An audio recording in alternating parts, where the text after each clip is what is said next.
Hello സുഹൃത്തുക്കളെ, ആരും എന്താ ഒന്നും പ്രതികരിക്കാത്തത്?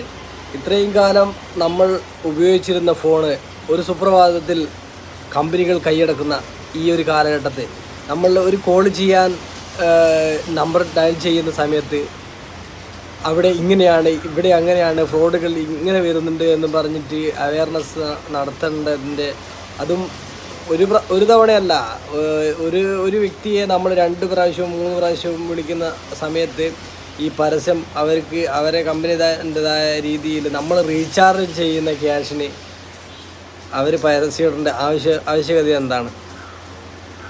ലോകത്ത് ഈ ഫ്രോഡുകൾ കുറയ്ക്കാൻ പറ്റുന്നുള്ള എത്രയോ മാർഗങ്ങളുണ്ട്. ഇതൊന്നും അല്ലാതെ ഒരു പരസ്യത്തിൻ്റെ മാതൃകയിൽ ആൾക്കാരെ ബുദ്ധിമുട്ടിക്കുന്നതിൽ നിങ്ങളുടെ അഭിപ്രായം എന്താ? കാരണം നമ്മൾ 24 മണിക്കൂറും ഈ സംഭവം തന്നെ കേൾക്കുന്നുണ്ട്. എന്നിട്ട് ആൾക്കാർ പറ്റിക്കപ്പെടുന്നില്ലേ? പല ബുദ്ധിജീവികളുമാണ് ഇപ്പോൾ ക്യാഷിൻ്റെ കാര്യത്തിലും മറ്റ് കാര്യങ്ങളിലെല്ലാം പറ്റിക്കപ്പെടുന്നത്. നിങ്ങളെ അഭിപ്രായം കമൻറ്റ് ചെയ്യുക, ഷെയർ ചെയ്യുക, സബ്സ്ക്രൈബ് ചെയ്യുക. ഇത് മോശമാണെങ്കിലും നല്ലതാണെങ്കിലും കമൻറ്റ് ചെയ്യാനും ഷെയർ ചെയ്യാനും സബ്സ്ക്രൈബ് ചെയ്യാനും മറക്കണ്ട.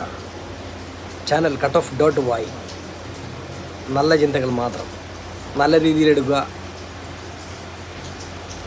പിന്നെ ഇതിൻ്റെ ആവശ്യകതയെക്കുറിച്ചും കൂടി ഒന്ന് കമൻ്റ് ഇട്ട് കഴിഞ്ഞാൽ വളരെ ഉപകാരമായിരിക്കും, ജനങ്ങൾക്കും നമ്മൾക്കും നിങ്ങൾക്കും.